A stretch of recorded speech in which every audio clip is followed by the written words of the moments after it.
Bab 5. Kenaikan level yang melesat. Bagi seorang gamer sejati, tak ada hal yang lebih menggairahkan daripada naik level.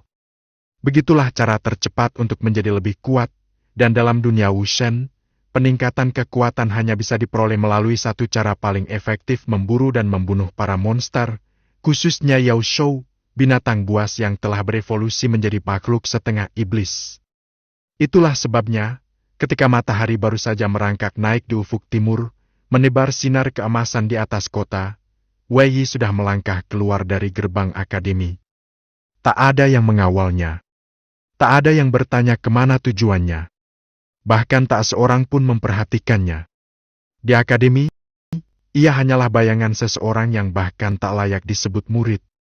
Lagi pula, sejak dulu ia memang jarang muncul di kelas. Dan sekarang, dengan semua kemampuannya yang bangkit berkat sistem game misterius itu, ia tak merasa perlu menjelaskan apapun pada siapapun. Dunia ini bukan tempat bagi orang lemah, jadi mengapa harus meminta izin untuk menjadi kuat? Tujuannya hari itu adalah hutan lebat di luar kota tempat penuh bahaya yang ditakuti warga biasa, tetapi justru menjadi lahan emas bagi mereka yang cukup nekat dan kuat untuk berburu. Berjalan sendirian menembus rimbunan pepohonan, langkah Wei Yi ringan tapi siaga. Hanya dalam waktu singkat setelah memasuki wilayah hutan, bahaya sudah datang menghampiri. Seekor kambing liar bermata merah menyala Yan Shanyang, salah satu Yao Shou tingkat 1 melonjak keluar dari semak-semak, menggeram dan langsung menerjang, tanduk melengkung mengarah ke jantungnya. Wei Yi tetap tenang. Tangannya mencengkeram erat pedang besi sederhana yang selalu ia bawa. Tepat saat kambing buas itu hanya sejengkal lagi menerjang, Wei Yi menghentak tanah dengan kedua kaki, tubuhnya melesat ke samping dengan kelincahan luar biasa, menghindari serangan ganas itu hanya dalam sepersekian detik.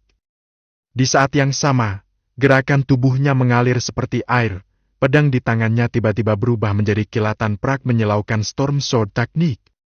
Teknik pedang tingkat tinggi yang ia beli seharga 8.000 tel perak di hari sebelumnya, kini dipamerkan dengan elegan dan kejam sekaligus.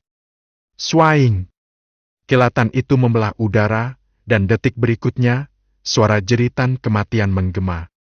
Kepala kambing merah itu terlempar ke udara, darah memercik hangat di rerumputan. Deng!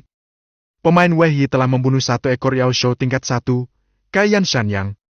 Mendapatkan 80 poin pengalaman kultivasi. Pengalaman skill Storm Sword Teknik 75. Suara sistem menggema di kepalanya, dan senyum tak tertahankan menyungging di bibir Wei Yi. Bagus! Kalau seperti ini terus, naik level hanya tinggal masalah waktu. Gumamnya puas. Namun ia lalu menatap tubuh kambing buas yang kini terbujur tak bernyawa, mata menyipit. Tapi, membiarkan tubuh ini membusuk di sini, terlalu mubazir. Deng! Pemain Wei Yi telah membuka fitur toko sistem. Fitur pembelian dan penjualan kini tersedia. Peringatan, berdasarkan tingkat kultivasi saat ini, tingkat 2 wutu Anda hanya dapat mengakses barang setingkat. Wei Yi menyeringai. Sistem ini tahu saja apa yang kubutuhkan. Ia membuka antarmuka toko yang baru saja di-unlock. Hanya butuh beberapa ketukan jari dan sebuah layar transparan muncul di hadapannya, menampilkan berbagai menu. Ia segera memilih menu jual barang, dan menargetkan tubuh Yan Shanyang itu. Deng! Anda telah menjual satu ekor Yao Shou tingkat 1, Yan Shanyang. Anda menerima 20 tel perak. Wei Yi mengangguk. Lumayan. Sekarang, mari lihat senjata. Ia membuka kategori senjata. Begitu layar berpindah, matanya disambut oleh jajaran pedang legendaris yang begitu ikonik dan menggoda: Xuan Yuan Sword, Kai Shao Sword, Tai Ah Sword, Long Chuan Sword, Yu Chang Sword, Zhan Lu, Chan Jun, Ju Qiu. Semuanya tersemat dalam daftar. Tapi sayang, kebanyakan tampil abu-abu. Tidak bisa dibeli. Entah karena tingkatnya terlalu tinggi, atau karena harganya melampaui dana Wei Yi. Ia menghela napas. Lalu matanya terpaku pada satu nama, Qinggang Sword. Pedang tipis bermata 1, terkenal dalam sejarah sebagai senjata pribadi Cao Cao dari era 3 kerajaan. Harganya 1000 tel perak masih dalam jangkauan. Dan yang terpenting, kekuatannya cukup untuk menebas baja seperti menembus tahu. Tanpa ragu, ia menekan beli, dan sesaat kemudian, Qinggang Sword sudah ada di tangannya, menggantikan pedang besi biasa yang kini terlihat seperti besi tua. Dan dengan senjata baru itu, perburuan dilanjutkan. Deng! Pemain Wei Yi telah membunuh 1 ekor Yao Shou tingkat 1. Hei Emeo Niu, sapi berbulu hitam. Pengalaman 82, pengalaman skill 76. Deng! Pemain Wei Yi telah membunuh 1 ekor Yao Shou tingkat 1. Xian 2, katak beracun 4 mata. Pengalaman 75, pengalaman skill 68. Deng! Pemain Wei Yi telah membunuh 1 ekor binatang liar, babi gunung. Pengalaman 30, pengalaman skill 22. Deng! Pemain Wei Yi telah mencapai batas pengalaman. Secara otomatis naik ke utuh tingkat 3. Satu persatu monster jatuh, satu persatu level naik. Setiap kali darah tercurah, kekuatannya tumbuh. Setiap ayunan pedang memperdalam penguasaannya akan Storm Sword Teknik, kini sudah mencapai level keempat. Hari pertama berburu ditutup dengan hasil luar biasa. Puluhan Yao Shou tewas di tangannya, ratusan binatang biasa dikalahkan, dan penghasilannya melebihi 1000 tel perak. Kultivasinya juga melonjak hingga mencapai puncak wutu tingkat ke-6. Dan itu baru hari pertama. Hari-hari berikutnya berlalu dalam pola yang sama. Pagi-pagi buta, Wei Yi meninggalkan akademi. Menjelang malam, ia kembali dengan tubuh penuh debu, tapi mata menyala terang oleh kepuasan dan kekuatan baru. Namun tak banyak yang menyadari perubahan dirinya. Meskipun ia sempat membuat heboh dengan menghajar Lu Dao dan Sun Wenyuan beberapa waktu lalu, itu hanya menciptakan riak kecil di kolam besar bernama Jenuh Academy. Akademi itu terlalu luas. Ribuan murid tersebar di berbagai distrik. Di antara para jenius dan bangsawan muda yang gemilang, siapa yang sempat memperhatikan seorang sampah bernama Wei Yi? Ini bukan dunia digital dengan jaringan informasi secepat cahaya. Semua kabar beredar dari mulut ke mulut, dan kabar tentang Wei Yi berhenti pada satu label tidak bisa berkultivasi. Dan ia sama sekali tidak terganggu oleh itu. Wei Yi tidak ingin terburu-buru menunjukkan taring. Ia justru menikmati bayang-bayang, memanfaatkan waktu sebaik mungkin untuk memperkuat diri secara diam-diam. Suatu pagi, di asrama, ketika embun masih menggantung di jendela dan cahaya matahari baru saja menyelinap masuk, suara serak terdengar dari ranjang sebelah. Wei Yi, kau mau keluar lagi? Tanya Lu Xing, teman sekamarnya yang baru saja bangun, masih menguap lebar dan mengucek mata. Wei Yi sudah rapi sejak tadi. Pedang tergantung di punggungnya, matanya tajam seperti elang yang hendak berburu. Ia tersenyum kecil. Ya, masih ada yang harus kuburu hari ini.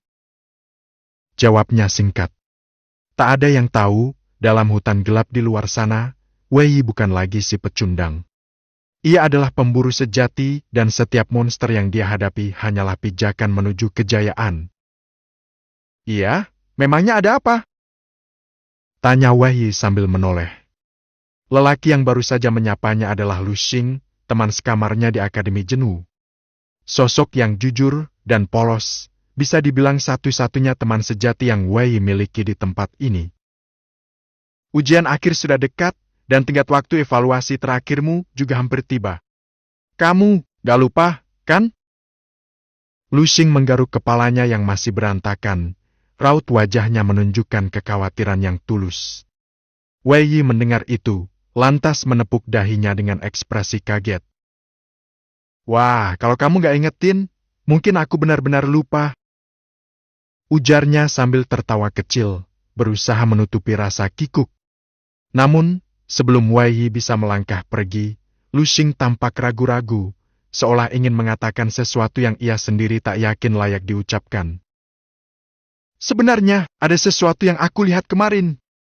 Tapi aku juga nggak yakin, harus bilang ke kamu atau enggak. Wei Yi menoleh, menatap langsung ke arah temannya. Kalau itu menyangkut aku, ya bilang aja. Gak usah ragu-ragu segala. Ucapnya dengan senyum yang menguatkan. Setelah menarik napas dalam-dalam, Lu Xing akhirnya memberanikan diri. Kemarin aku ke ruang pengajar, mau cari guru Qian karena ada urusan. Tapi secara nggak sengaja, aku lihat dua bersaudara itu Sun Wenzhong dan Sun Wenyuan baru saja keluar dari ruangan guru Qian. Nada suara Lu Xing perlahan berubah serius, dan matanya menatap langsung ke Wei. Yang bikin aku nggak enak hati, guru Qian sendiri yang nganterin mereka sampai ke depan pintu. Mereka ngobrol akrab, ketawa-ketawa, dan bahkan aku dengar guru Qian berjanji sesuatu sambil menepuk dadanya kayaknya semacam jaminan. Yang jelas, aku sempat dengar nama kamu disebut-sebut dalam percakapan itu. Wei Yi mendengarkan dengan tenang, tidak memotong sedikit pun. Aku nggak tahu persis mereka ngomongin apa. Tapi, kurasa kamu harus lebih hati-hati. Soalnya guru Qian itu kan kepala instruktur kelas 8, dan dia punya banyak wewenang. Urusan administrasi, penilaian, bahkan saran kenaikan kelas semua lewat dia. Setelah selesai bicara, Lu Xing menundukkan kepalanya, seolah khawatir kata-katanya tadi membuat keadaan menjadi semakin rumit. Namun Wei Yi hanya tersenyum tipis, anggukan kecil mengiringi ucapannya. Tenang aja, aku ngerti. Meski senyumnya tetap tenang seperti biasa, namun di balik matanya tersimpan kilatan dingin yang menusuk. Sebuah pertanda bahwa ada sesuatu dalam dirinya yang telah bergerak. Gak akan ada masalah. Lanjutnya ringan. Tunggu aja, nanti aku bakal bawa kamu naik panggung, bikin kita jadi pusat perhatian biar semua orang lihat. Setelah berkata demikian, Wei Yi segera memutar badan dan melangkah keluar dari kamar. Dalam perjalanan keluar akademi, langkahnya tegap dan mantap. Namun, pikirannya tertuju pada satu hal sistem game yang kini telah menjadi bagian dari hidupnya. Begitu membuka panel sistem yang melayang di depan matanya, angka-angka yang terpampang membuatnya mengangkat alis tipis. Tingkat, Kesatria tahap 9 Wutu Jiuji. Pengalaman, 95%. Teknik pedang badai, level 9. Sedikit lagi hanya 5% dan ia akan melangkah ke tingkat kesatria tahap 10. Tahap akhir sebelum menembus ke ranah yang lebih tinggi, ranah yang hanya para ahli sejati bisa raih. Teknik pedang badai pun kini telah mencapai tingkat ke-9, dan kekuatannya telah melampaui teknik dasar kebanyakan. Dalam pertarungan nyata, hanya dengan beberapa tebasan saja, ia bisa menghabisi para pendekar biasa tanpa banyak perlawanan. Dewa menghadang, aku tebas dewa. Buddha menghadang, aku tebas Buddha. Gumam Wei Yi pelan, senyum dingin terukir di wajahnya. Bagi para penjahat kecil yang hanya bisa bersilat lidah, mereka kini tak ada lagi artinya. Hari pembalasan sudah dekat dan mereka tidak akan pernah siap menghadapinya. Bab 6, Dua Gadis Cantik.